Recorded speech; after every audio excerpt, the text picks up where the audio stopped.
My brother smirked. You can always buy another one. And this is for my future, too.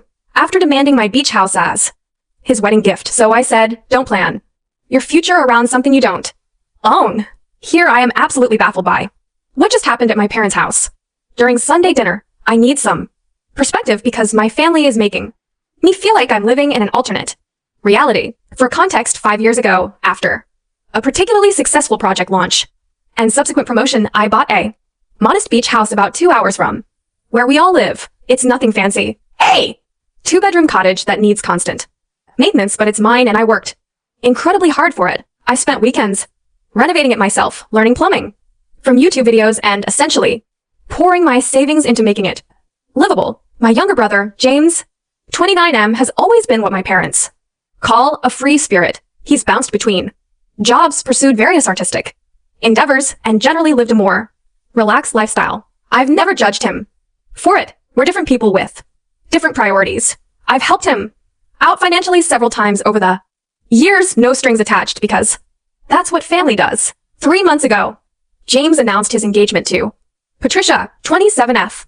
I was genuinely happy for him. Patricia seems lovely and James appears to have found some stability with her. They've been together for 2 years and she's been a positive influence on him. I immediately congratulated them and started thinking about what would make an appropriate wedding gift. That brings us to last Sunday. We were all sitting around my parents' dining table. Me, James, Patricia, and our parents, Richard, 61M, and Susan, 58F. Wedding planning dominated the conversation as it has for weeks now. Patricia was showing us venue options on her tablet when James suddenly put down his fork and looked directly at me. So, Michael, he said, with this oddly formal tone, Patricia and I have been discussing wedding gifts and we've decided what we'd really like from you. I smiled, thinking maybe they'd created a registry or needed help with something specific for their new apartment. Sure. What were you thinking? The beach house. I actually laughed. I thought he was joking. The table went silent and I realized from everyone's expressions that he was completely serious. I'm sorry what I managed to say. James leaned forward, speaking as if he'd rehearsed this. Look, you're successful. You have your city apartment, your investment portfolio, your 6F. Figure a job. The beach house is just a vacation property for you. For Patricia and me, it would be life-changing. It would give us the stability we need to start our marriage right. I sat there, stunned, trying to process what was happening. Patricia was nodding along supportively. My parents were watching me expectantly. James, I said slowly, that's a $400,000 property. You're asking me to give you a house as a wedding gift. It's not about the money, he said, which immediately made me see red because it's absolutely about the money. It's about family. Successful older siblings help younger ones celebrate life milestones properly.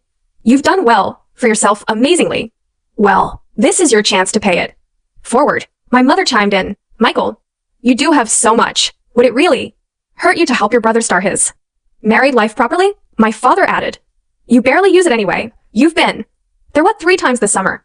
I looked around the table feeling like I was in the twilight zone. I've been there 3 times because I've been working 60-hour weeks to maintain the success you're all so eager to redistribute.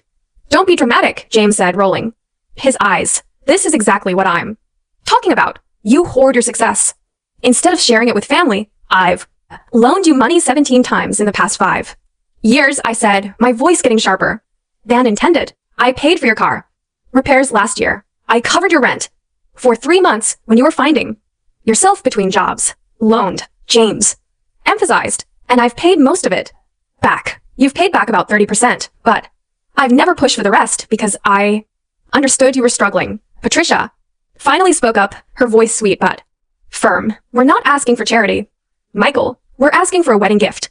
That would mean something. Something that shows you support our union. I support your union, I said.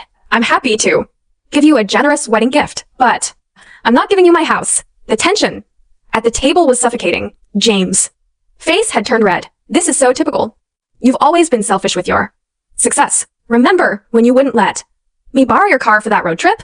You mean when you wanted to take my new car on a cross-country trip 3 days after I bought it with your friends who I'd never met? You always bring up irrelevant details. He snapped. Susan intervened. Boys, please. Michael, just think about it. You don't have to decide. Right now. There's nothing to think about, I said, standing up. The answer is no. I'll be happy to give James and Patricia a generous check as a wedding gift or help with honeymoon expenses, but I'm not giving away my house. James stood up too, his chair scraping against the floor. You know what? Keep your house. Keep everything, but don't expect us to pretend we're close family when you clearly value your possessions more than your own brother's happiness. I left shortly after that. The drive home was surreal. I kept replaying the conversation, wondering if I was missing something. Was there some cultural norm where people gift houses to siblings? Had I somehow indicated previously that the beach house was available? I texted my best friend about it, and his response was basically, what the actual hell? Which made me feel slightly less insane. But here's what's really bothering me. My parents have been texting me all week, not directly asking me to reconsider, but sending subtle guilt trips, links to articles about generosity within families and the importance of supporting siblings. My mom even sent me a photo of James and Patricia looking at wedding venues with the caption, they look so happy. Despite everything, despite not being given a free house, James hasn't contacted me directly, but he's been very active on social media, posting quotes about knowing who your real family is, and when people show you who they are, believe them. Am I crazy? Here, I feel like I'm being gaslit by my entire family. The wedding is in 6 months, and I have no idea how to navigate this. I want to support my brother, but his expectation is so far beyond reasonable that I don't know how to bridge this gap.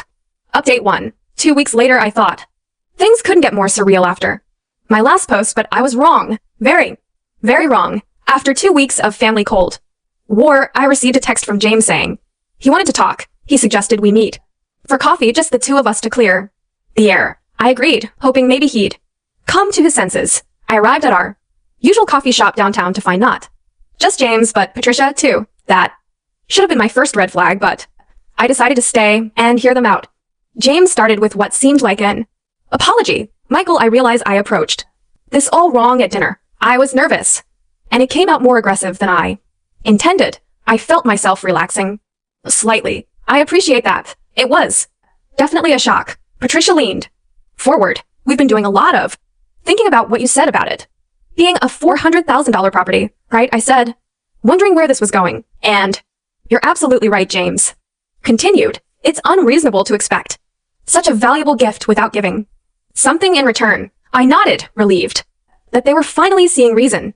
So, we have a proposal, Patricia said, pulling out her phone. We've been looking at comparable properties in the area, and we think we could manage a payment plan, maybe $500 a month for as long as it takes. I did the math quickly in my head. That would take over 66 years to pay off, not including property taxes, maintenance, and insurance.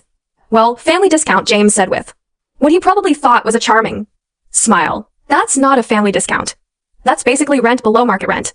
Actually, but eventually we'd own it, Patricia pointed out. In 2090, I said, flatly. And what about interest between brothers? James looked offended. I took a deep breath. Guys, I appreciate that you're trying to find a compromise, but this isn't one. You're essentially asking me to give you the house with a token payment plan that wouldn't even cover basic expenses. We could take care of maintenance, Patricia offered. The maintenance costs on a beach house are substantial. The salt air alone means constant upkeep. Last year, I spent $15,000 on repairs and maintenance. Their faces fell. James' expression hardened again. So that's it. You won't even consider helping us. I've offered to help, just not by giving you my house. Your second house, Patricia corrected. Your vacation house. My house that I worked for, saved for, and renovated myself, I countered. The conversation deteriorated from there. James accused me of rubbing my success in his face. Patricia suggested I was holding James back from his potential buy, not supporting him properly. They left in a huff, and I thought that would be the end of it. I was wrong. 3 days later, my doorman called up to say my brother and his fiancée were here to see me. I was working from home and in the middle of a complex code review, but I told him to send them up, hoping maybe they'd come to genuinely apologize. They walked in carrying a measuring tape, a notebook, and what looked like paint samples. What's going on? I asked, completely confused. We're going to the beach house this weekend, James announced. We wanted to get your key so we can really envision it properly. Envision what our future home, Patricia said, as if this was obvious. We need to measure the rooms, see what furniture would fit, decide if we need to repaint. You're not getting my key, I said, incredulous. Michael, be reasonable, James said. We're trying to be practical here. If we're going to make this work, we need to plan. Make what work. I've told you repeatedly that I'm not giving you my house. Patricia turned to James with a sad, disappointed look. I told you he wouldn't cooperate. We should just go through your parents. Go through my parents for what I asked. They have a spare key, James said, from when you had them check on the place during that hurricane last year. My blood went cold.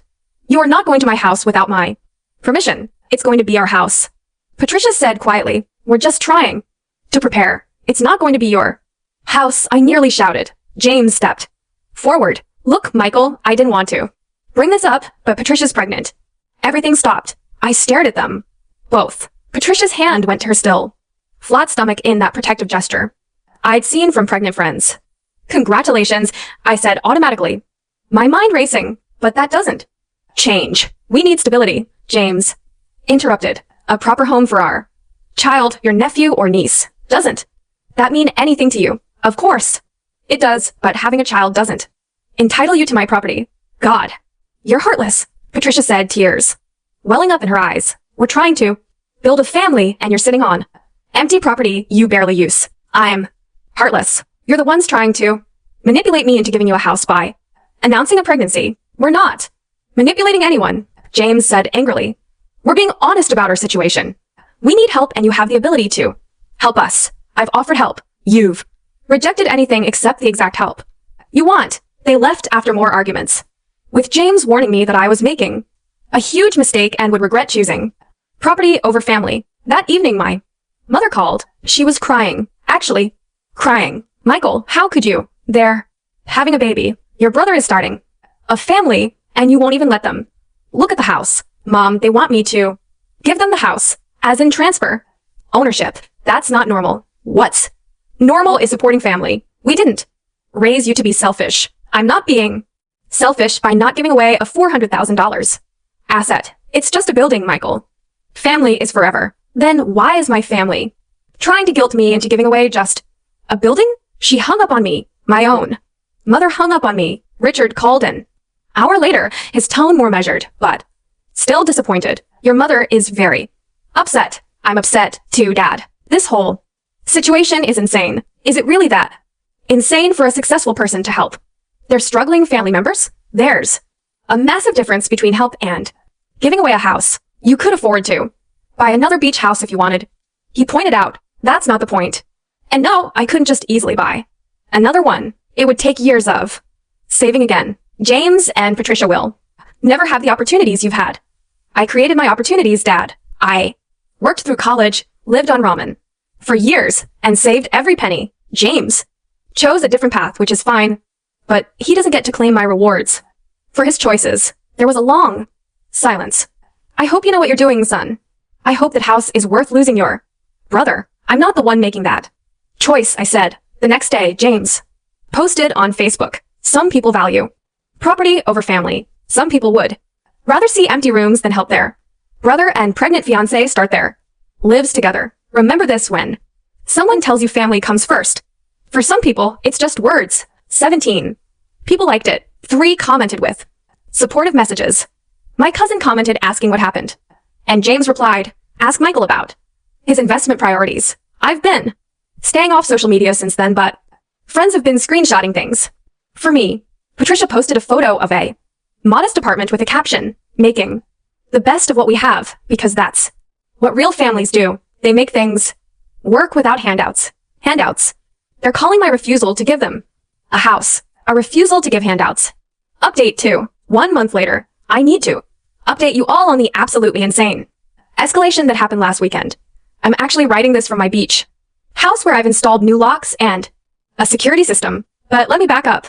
After my last update, things went relatively quiet for about 2 weeks. No dramatic family dinners, no surprise visits, just a few passive-aggressive social media posts that I ignored. I started to hope maybe everyone was cooling down and we could have a rational conversation eventually. Then, last Friday, I got a call from my neighbor at the beach house, Jennifer.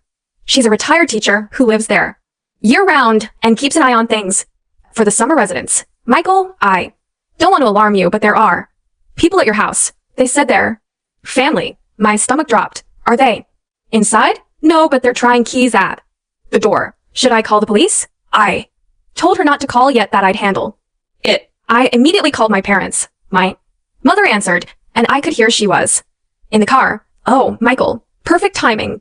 We're actually on our way to the beach house now. You're what Mom, James, and Patricia are trying to break into my house. Don't be dramatic. We gave them the spare key so they could see the place properly. You're being so stubborn about this whole situation. You gave them my key without my permission. It's just a look, Michael. What harm could that do? I hung up and immediately called a locksmith asking for emergency service. Then I got in my car and drove the 2 hours to the beach house, probably breaking several traffic laws in the process. When I arrived, I found a scene that still makes my blood boil. James and Patricia were on my deck with my parents having apparently given up on trying to get inside. They'd brought furniture catalogs, a laptop, and Patricia was taking photos of the exterior. But that wasn't the worst part. There was another couple with them who I didn't recognize. Michael, Patricia called out cheerfully as if this was all normal. Perfect. You can let us in for the tour. Tour? I asked. The unknown woman stepped forward with a bright smile. Hi, I'm Rebecca, and this is my husband, David. Patricia and James invited us to see the honeymoon rental property. We're so interested in booking it for our anniversary. I stared at them, all speechless. James had the audacity to look sheepish. You're already trying to rent out my house. I finally managed. Well, it would help with the costs. Patricia said defensively, beach houses can generate significant rental income. My beach house, which is not for rent, and is not yours to rent out. Rebecca and David looked confused. I'm sorry, is there some confusion? Patricia said you were gifting them the property as a wedding present. There's definitely confusion, but not on my end. This is my house. I own it. It's not being gifted to anyone. The couple exchanged uncomfortable looks. David pulled out his phone. We actually already Venmo a deposit. I turned to James. You took a deposit for rentals on my house. We'll return it, he said quickly. We were just showing them the potential of fraud. I shot back. Rebecca and David left quickly after that, murmuring about needing to review their options. I heard David whisper, "This is sketchy," as they walked to their car. Once they were gone, I faced my family. Everyone needs to leave. No, Michael. Don't be like this, Susan pleaded. We're just trying to help them plan what their life in a house I'm not giving them. Richard tried the stern father approach. Son, you're embarrassing yourself and this family. I'm embarrassing myself. James is literally trying to rent out property he doesn't own because you're forcing us to be creative. James exploded. If you would just do the right thing. The right thing is not stealing someone's house. Patricia started crying. We're not stealing. We're asking for help starting our family. Why do you hate us so much?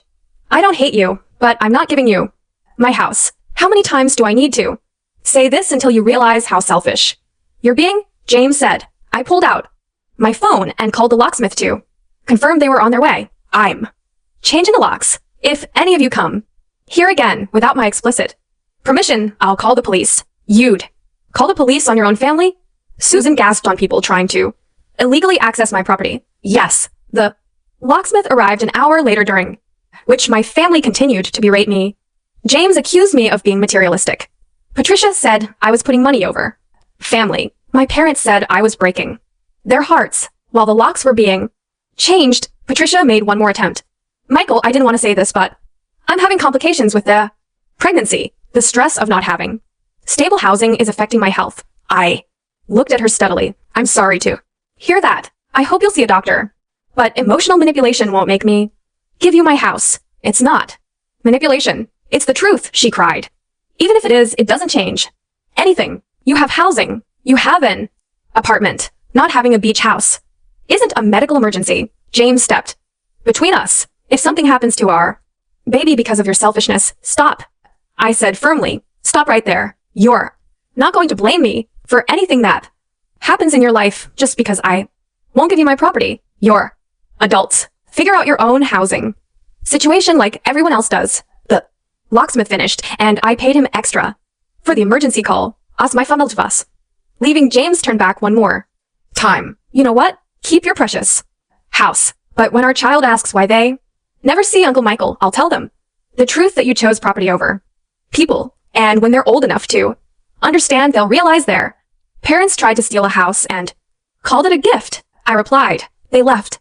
And I spent the weekend at the beach house, partly to make sure they didn't try to return, and partly because I needed the space to process everything.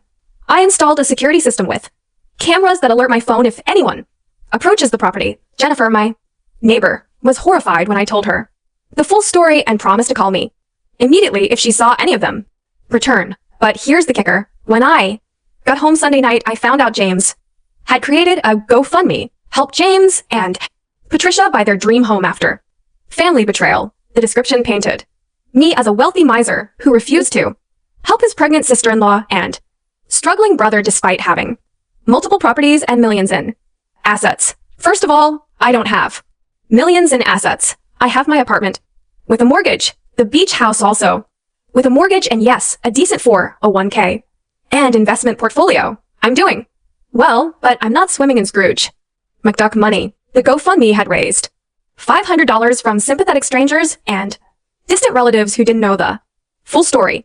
I consulted a lawyer friend who said I might have grounds for defamation, but pursuing it would probably cause more family drama than it's worth. He did help me draft a cease and desist letter regarding any further attempts to access my property or misrepresent ownership of it. Final update 4 months later. I genuinely thought I'd never have to update this again, but what happened last month requires documentation, if only for my own sanity and legal for context. After the GoFundMe incident, things went completely silent. James and Patricia blocked me on all social media. My parents would only discuss neutral topics during our limited interactions. I wasn't invited to any family gatherings, which honestly was a relief.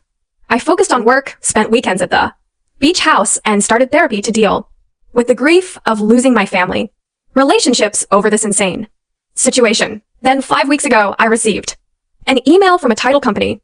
Congratulations on your pending property transfer. Please review the attached documents for the deed transfer of beach house address to James Morrison and Patricia Williams. My heart stopped. I immediately called the title company. The representative was cheery. Oh yes, Mr. Morrison, your brother James submitted all the paperwork for the family transfer. We just need your signature and the transfer tax payment. I never authorized any transfer, I said. This is fraud. Her tone changed immediately. Sir, we have documentation. Here's showing your verbal agreement to transfer the property as a wedding gift. Witnessed by Richard and Susan Morrison.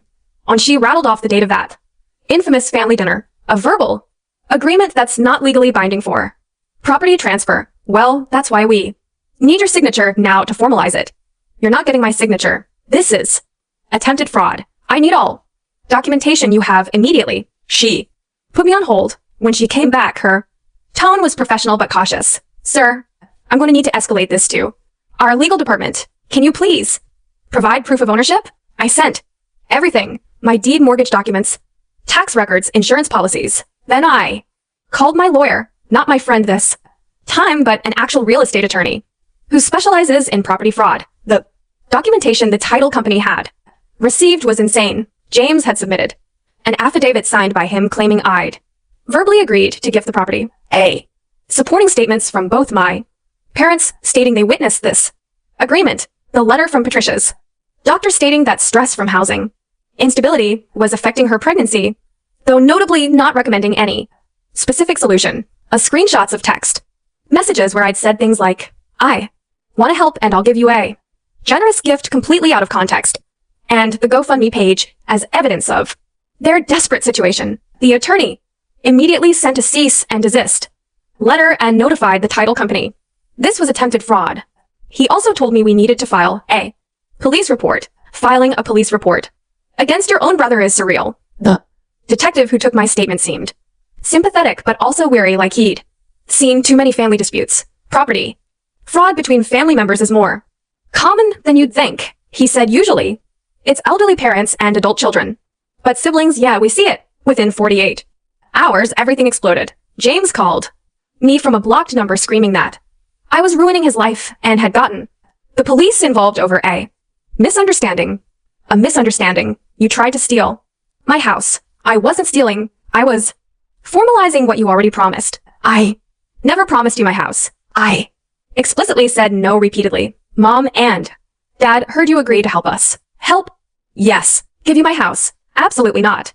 He hung up on me. Then Patricia called, sobbing. How could you? I'm 7 months pregnant and you're trying to have my child's father arrested. I'm not trying to have anyone arrested. I'm protecting myself from fraud. It wasn't fraud. Your parents said you'd agreed, but were too proud to admit it publicly. My parents lied or convinced themselves of something that never happened. Your parents, they wouldn't lie. Then they're delusional. Either way, I never agreed to give you my house. The next call was from Susan. Michael, you need to drop this immediately. James made a mistake, but involving the police, that's too far. He committed fraud. Mom, that's a felony. He's your brother who tried to steal my house. He wasn't stealing. We told him you'd agreed. Why would you tell him that? There was a long pause. Because you should have, because it's the right thing to do, because family helps family. So you lied to him to manipulate both of us. We didn't lie. We interpreted. You said you wanted to help. This is insane. You're all insane. No, Michael, you're the one who's lost perspective. You're choosing property over people. I'm choosing not to be robbed by people. I hung up. The detective called me a few days later. The title company had cooperated fully, and there was clear evidence of attempted fraud. However, the DA was reluctant to pursue charges, given the family nature of the dispute and the fact that no actual transfer had occurred. They suggested a restraining order might be more appropriate. My attorney agreed this was probably the best path forward, though he documented everything in case we needed it later. The restraining order hearing was last week. I've never seen my brother look so defeated. Patricia wasn't there. Apparently, she'd been put on bed rest. My parents were there sitting behind James, glaring at me like I was the villain. The judge reviewed the evidence. He seemed particularly interested in the forged documentation and the fact that my parents had signed false affidavit. Mr. Morrison, he addressed James. Did you genuinely believe your brother had agreed to give you this property? James mumbled something about family understanding and informal agreements. The judge turned to my parents and you two signed statements saying you witnessed this agreement. Richard spoke up. We witnessed him saying he would help. Help with what? Specifically with their situation. Did he specifically say he would give them the beach house? Silence. I'll take that as a no. The judge looked disgusted. This is a clear case of attempted fraud. And frankly, you're all fortunate. Mr. Morrison, he met me, isn't pursuing criminal charges. He granted the restraining order. James, I can't come within 500 feet of me or my properties. My parents weren't included, but the judge warned them that filing false affidavit is a crime, and they could face charges if they participated in anything similar again. As we were leaving the courthouse, James walked past me and said quietly, I hope you're happy. You've destroyed our family. You destroyed our family when you tried to steal from me. I replied. Susan was crying. Well, never forgive you for this, Michael. Never. Richard just shook his head and led her away. That was 3 weeks ago. Since then, I've received a few messages through third parties. Patricia had the baby a girl. They named her Emma. I found out through a cousin's Facebook post. The same cousin told me James and Patricia are now living with her parents in another state. My parents sold some of their retirement investments to help them with the move and initial expenses. I've been seeing a therapist regularly. She says I'm grieving the family I thought I had versus the family I actually have. She also says I did nothing wrong, which I intellectually know, but emotionally struggle to accept. The beach house feels different now, tainted somehow. I thought about selling it, but that feels like letting them win. My therapist says there's no winning or losing here, just surviving and moving forward. Friends who know the full story are supportive, but shocked. Several have said variations of, I can't believe your family did that. Others have shared their own stories of family members feeling entitled to their success. I still check the security cameras more then I still half expect to see James and Patricia on my deck, measuring windows and planning their future in my space. The neighbor, Jennifer, told me she's sorry about everything and assured me she's keeping an eye out. I don't know if I'll ever have a relationship with my family again. Part of me hopes that someday, years from now, we can rebuild something. But another part of me knows that they crossed a line that can't be uncrossed. They didn't just ask for something unreasonable. They tried to take it through deception when I said no. The lawyer kept all the documentation just in case. He said sometimes these things resurface years later when families think enough time has passed. Keep your guard up, he advised. Family fraudsters often try again. So that's where things stunt. I'm a successful 33-year-old with a beach house I worked hard for, but no family to share my success with. James and Patricia have their baby, but no beach house and a restraining order. My parents have lost both sons in different ways. I know I did the right thing. I know I had every right to say no and to protect myself when they tried to steal from me. But knowing you're right doesn't make you feel less alone during the holidays. The ironic thing, if James had asked for help with a down payment on a modest place or temporary housing, assistance, or even stay at the beach house for a few months while they got on their feet, I would have said yes. But they wanted everything, and so they got nothing. I guess that's the real lesson here. Entitlement destroys relationships faster than anything else. I don't expect any more updates. The restraining order is in place. The locks are changed, and the security system is armed. My family made their choice, and I made mine. We all have to live with the consequences. Thank you to everyone who told me I wasn't crazy in a situation where your entire family is gaslighting. You internet strangers kept me sane. The beach house is quiet now. Just the sound of waves and seabirds. No measuring tapes, no furniture catalogs, no discussions of rental potential. Just me and the space I earned in all its complicated, bittersweet glory.